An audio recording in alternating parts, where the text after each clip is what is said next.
Assalamualaikum warahmatullahi wabarakatuh.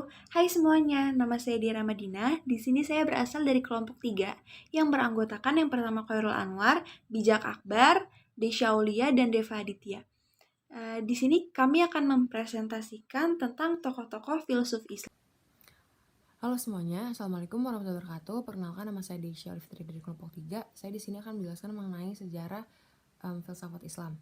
Nah, filsafat Islam juga sering disebut filsafat Arab dan filsafat Muslim, merupakan suatu kajian sistematis terhadap kehidupan, alam semesta, etika, moralitas, pengetahuan, pemikiran, dan gagasan politik yang dilakukan di dalam dunia Islam, atau peradaban umat Muslim dan berhubungan dengan ajaran-ajaran Islam. Dalam Islam terdapat dua istilah yang erat kaitannya dengan pengertian filsafat, yaitu yang falsafah secara harfiah filsafat yang merujuk pada kajian filosofi, ilmu pengetahuan alam dan logika, dan kalam secara harfiah berarti berbicara, yang merujuk pada kajian teologi keagamaan. Secara historis, perkembangan filsafat dalam Islam dapat dikatakan dimulai oleh pengaruh kebudayaan Helenis yang terjadi akibat bertemunya kebudayaan Timur Persia dan kebudayaan Barat Yunani. Pengaruh ini dimulai ketika Iskandar Agung atau Alexander the Great, yang merupakan salah satu murid dari Aristoteles, berhasil menduduki wilayah Persia pada 331 sebelum Masehi. Akulturasi kebudayaan ini mengakibatkan munculnya benih-benih kajian filsafat dalam masyarakat Muslim di kemudian hari. Penerjemahan literatur-literatur keilmuan dari Yunani dan budaya lainnya ke dalam bahasa Arab secara besar-besaran di era Bani Abbasiyah 750 sampai 1250-an Masehi. Dapat dikatakan memberi pengaruh terbesar terhadap kemunculan dan perkembangan kajian filsafat Islam klasik. Peristiwa tersebut kemudian menjadikan periode ini sebagai zaman keemasan dalam peradaban Islam. Ini sekaligus menunjukkan keterbukaan umat Islam terhadap berbagai pandangan yang berkembang saat itu, baik dari para penganut keyakinan monoteis lainnya, seperti kaum Yahudi yang mendapat posisi penting saat itu di negeri-negeri Islam, hingga kaum pagan yang terlihat dari ketertarikan umat Muslim terhadap literatur bangsa Yunani kuno yang mana sering diidentikan dengan ritual-ritual paganisme. Keterbukaan dan ketertarikan umat Islam terhadap literatur ilmu pengetahuan dari budaya lain diyakini telah membawa pengaruh besar terhadap perkembangan filsafat dan ilmu pengetahuan, terutama terhadap perkembangan filsafat dan ilmu pengetahuan yang di kemudian hari berkembang lebih lanjut pada abad pencerahan di Eropa. Dunia pemikiran Islam kemudian semakin terfokus pada pendamaian antara filsafat dan agama ataupun akal dan wahyu, yang kemudian mempengaruhi semakin diusungnya integrasi antara akal dan ilmu pengetahuan dalam dunia Islam. Kondisi tersebut memunculkan semakin banyaknya cabang-cabang keilmuan dalam dunia Islam yang tidak hanya bersifat teosentris dengan merujuk pada dalil-dalil Al-Quran dan Al-Hadis sebagai sumber kebenarannya oleh para mutakalim atau ahli kalam, tetapi juga bersifat antroposentris dengan rasio dan pengalaman empiris manusia sebagai landasannya tanpa menegaskan dalil dalam Al-Quran dan Al-Hadis.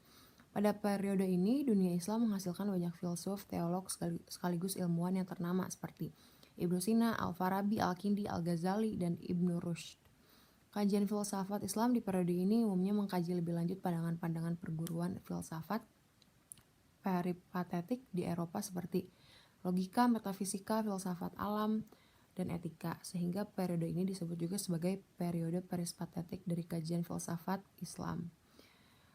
Pasca kematian Ibnu Rushd pada abad ke-12 Masehi, kajian-kajian peripatetik dalam filsafat Islam mulai meredup. Memilih tokoh Al-Ghazali.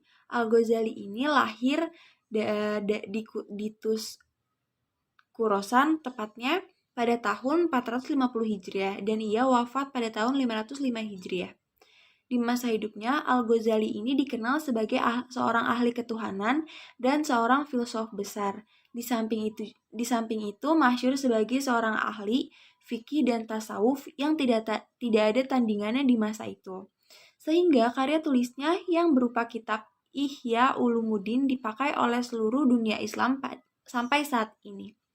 Pemikiran-pemikiran Al-Ghazali yang pertama, Al-Ghazali membagi penyakit manusia ke dalam dua kategori. Yang pertama penyakit fisik, yang kedua penyakit spiritual. Menurut pandangannya, penyakit spiritual ini jauh lebih membahayakan dibanding penyakit fisik karena penyakit spiritual ini menghasilkan kebodohan dan deviasi dari Tuhan, semacam penyakit kecanduan dihormati, hasrat kaya yang berlebih, hasut, iri hati, takabur, sombong, munafik, ujub, dengki, dan seterusnya. Lalu, pemikiran tentang jiwa oleh Al-Ghazali. Al-Ghazali berkata, jiwa adalah kesempurnaan pertama, tidak bersifat buatan. Dan jiwa memiliki alat-alat tertentu yang dipakai oleh kesempurnaannya. Dalam definisi jiwa yang fungsi-fungsi kemanusiaannya bersifat fisik dan psikis. Lalu, Al-Ghazali berkata bahwa manusia by nature adalah spiritual goodness atau suci fitrah. Konsep sentralnya, manusia memiliki dua watak dasar, yaitu baik dan buruk. Dan yang menentukan baik atau buruknya adalah keadaan spiritualnya, bukan tergantung pada aspek biologi determinis. Dalam studi kejiwaan, Al-Ghazali memperkenalkan pendekatan exercise of soul atau pelatihan jiwa, disiplin moral, dan penyembuhan perilaku buruk. Teorinya ini bisa dikatakan tidak meniru filosof lainnya. Ia memperkenalkan cara efektif baru untuk memodifikasi perilaku manusia dan memperbaiki kecacatannya. Ia merancang pendekatan ini karena mengendalikan jiwa bukan perkara mudah. Sekian, terima kasih. Assalamualaikum warahmatullahi wabarakatuh. Halo semuanya, perkenalkan saya Desya. Saya di sini akan melanjutkan tentang pandangan tokoh-tokoh filsafat Islami. Tokoh yang saya pilih yaitu Zakia Darajat. Saya akan menjelaskan latar belakang beliau terlebih dahulu. Zakia Darajat, seorang pakar psikologi Islam Indonesia ini lahir pada tanggal 6 November 1929 di Sumatera Barat dan meninggal pada tanggal 15 Januari 2013 di Jakarta. Ia merupakan satu-satunya perempuan di Dewan Pertimbangan Agung periode 1983 sampai 1988 dan pernah menjadi anggota MPR RI periode 1992 sampai 1997. Selain itu, ia adalah perempuan pertama yang menjabat salah satu ketua Majelis Utama Indonesia, mengetuai bidang urusan keluarga dan anak pada masa kepemimpinan Hasan Basri. Karirnya ini, ia menghabiskan sisa umurnya sebagai pendidik dan guru besar ilmu psikologi di Universitas Islam Negeri Syarif Hidayatullah Jakarta. Setelah menyelesaikan pendidikan doktor di Mesir pada 1964, beliau membagi waktu bekerja dan membuka praktik konsultasi psikologi. Pandangan beliau di bukunya Pendidikan Islam dalam Keluarga dan Sekolah, beliau mengulas tentang prinsip-prinsip pendidikan Islam dan implementasinya dalam pendidikan anak di dalam keluarga dan sekolah. Pendidikan harus mengembangkan dimensi manusia yang terdiri dari 7 macam, yaitu fisik, akal, iman, akhlak, kejiwaan, keindahan, dan sosial kemasyarakatan. Kontribusi beliau yaitu bagi dia pendidikan harus ditujukan oleh membangun dan membina manusia yang kuat, sehat, dan mampu melaksanakan tugasnya, membina fisiknya yang sehat sehingga tercipta kepribadian yang seimbang dan selaras sebagai pengabdian kepada Tuhan, membina dan mengolah fisik yang kokoh sehingga terbina sikap-sikap terpuji seperti bersikap toleransi, sportif, dan kerjasama. Sekian dari saya, terima kasih. Wassalamualaikum warahmatullahi wabarakatuh. Perkenalkan, nama saya Khairul Alwan dari kelompok 3 ingin menjelaskan tokoh filsafat yang bernama Ibnu Sina. Ibnu Sina lahir pada 980 di Bukhara di Uzbekistan. Ibnu Sina mendapatkan dukungan dari kerajaan setelah mengobati Raja Bukhara dan Hamadan Iran saat ini. Ahli diagnosis dan nama Latin Avicenna ini mengasah keterampilannya yang luar biasa di bidang-bidang yang diabaikan oleh orang lain. Dia menggabungkan pengetahuan ilmiahnya dengan pertanyaan filosofis yang dirinci dalam studinya. Pemikiran Ibnu Sina. Ibnu Sina berpendapat bahwa akal pertama mempunyai 2 sifat, yaitu sifat wajib wujud, pancaran dari Tuhan, dan sifat mungkin wujud. Jika ditinjau dari hakikatnya, dengan demikiannya Ia mempunyai 3 objek pemikiran, yaitu Tuhan, dirinya sebagai wajib wujudnya, pengaruh. 2 karyanya yang paling berpengaruh Ensiklopedia Filsafat, Kitab Siva, Buku Penyembahan, dan Canon of Medicine menjadi warisan bagi dunia kedokteran, yang diakui oleh dunia barat salah satu yang menjadi buku kedokteran eksperimental paling penting yang pernah ditulis dalam sejarah dan menjadi kanon pengobatan dalam dunia Muslim dan Eropa hingga abad ke-17.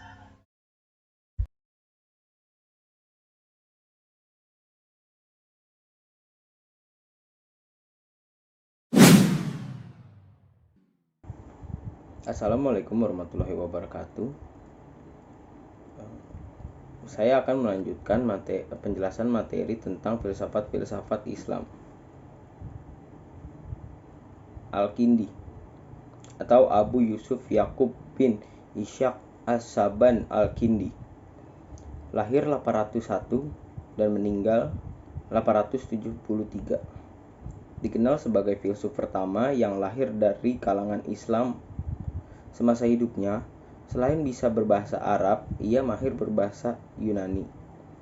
Banyak karya-karya para filsuf Yunani diterjemahkan dalam bahasa Arab, antara lain karya Aristoteles dan Plotinus.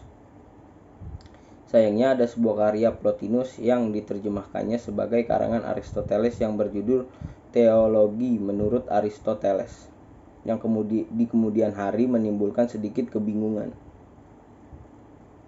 Pandangan Al-Kindi. Bagi Al-Kindi, filsafat adalah ilmu pengetahuan yang mulia. Filsafatnya tentang keesaan Tuhan selain didasarkan pada wahyu juga proposisi filosofis.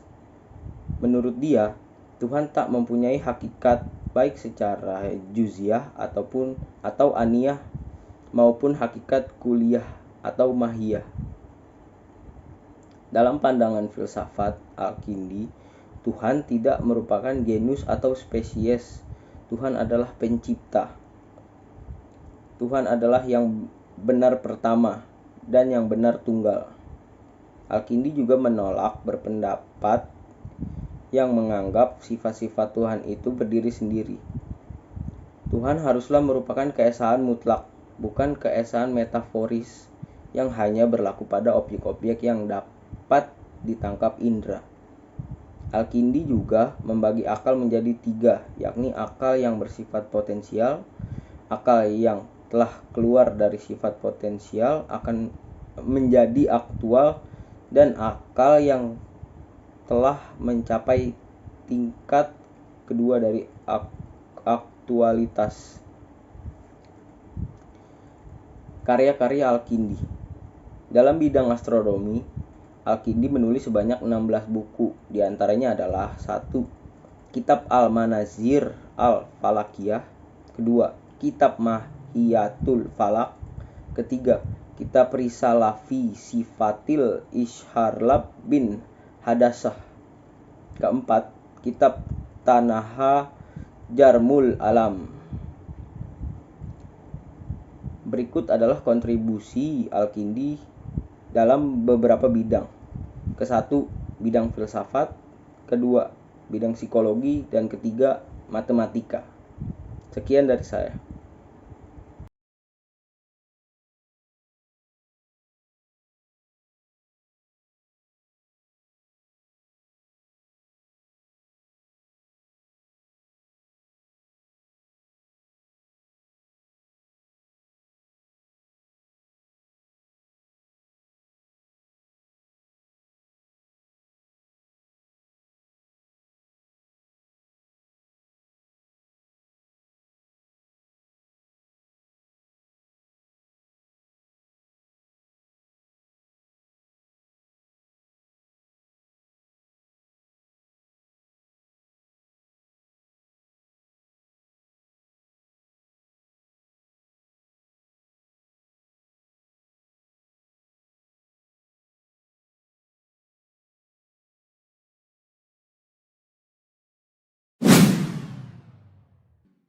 Assalamualaikum warahmatullahi wabarakatuh. Perkenalkan, nama saya Bijak Akbar Prawira. Saya akan melanjutkan presentasi tentang tokoh-tokoh filsafat Islam. Yang saya akan bahas adalah salah satu tokoh Al-Farabi. Biografi Al-Farabi yang bernama asli Abu Nasir Muhammad binti Al-Farouk Al-Farabi atau disingkat Al-Farabi adalah ilmuwan dan filsuf Islam yang berasal dari Farab Kazakhstan. Ayahnya seorang ofisir tentara Turki keturunan Persia, sedangkan ibunya berdarah Turki asli. Sejak dini, ia digambarkan memiliki kecerdasan istimewa dan bakat yang untuk menguasai hampir setiap subjek yang dipelajari. Al-Farabi dianggap sebagai filsuf Islam pertama yang secara sungguh-sungguh mengkaji filsafat Yunani klasik. Ia dijuluki terhormat The Second Master atau guru kedua setelah Aristoteles. Yang saya akan bahas selanjutnya adalah karya Al-Farabi. Selama hidupnya, Al-Farabi banyak berkarya. Jika ditinjau dari ilmu pengetahuan, karya Al-Farabi dapat menjadi 6 bagian, yaitu logika, ilmu matematika, ilmu alam, teknologi, ilmu politik, dan kenegaraan, dan yang terakhir adalah bunga rampai. Itu contoh karya Al-Farabi. Karya Al-Farabi yang paling terkenal adalah Al-Madinah Al-Fadilah, kota atau negara utama, yang membahas tentang pencapaian kebahagiaan melalui kehidupan politik dan hubungan antara rezim yang paling baik menurut pemahaman Plato dengan hukum ilmiah Islam. Filsafat politik Al-Farabi, khususnya gagasan yang mengenai penguasa kota utama, mencerminkan rasionalisasi ajaran imamah dalam Syiah. Yang saya akan bahas selanjutnya adalah pemikiran Al-Farabi. Al-Farabi memiliki sejumlah pemikiran di berbagai bidang, antara lain tentang asal-usul negara dan warga negara. Menurut manusia merupakan warga negara yang merupakan salah satu syarat terbentuknya negara. Oleh karena itu, manusia tidak dapat hidup sendiri dan selalu membutuhkan bantuan orang lain. Pemikiran yang kedua di bidang musik. Dia penemu not musik. Temuan ini ia tulis dalam kitab Al-Musik Al-Kabir, buku besar tentang musik. Menurutnya, musik dapat menciptakan perasaan tenang, nyaman. Musik juga mampu mempengaruhi moral, mengendalikan emosi, mengembangkan spiritualitas, dan menyembuhkan penyakit seperti gangguan psikomatik. Karena itu, musik menjadi alat terapi. Yang saya akan bahas terakhir tentang pendapat Al-Farabi tentang psikologi. Al-Farabi melukis manusia sebagai binatang rasional yang lebih unggul dibandingkan manusia-manusia lainnya. Makhluk-makhluk lainnya maksud saya.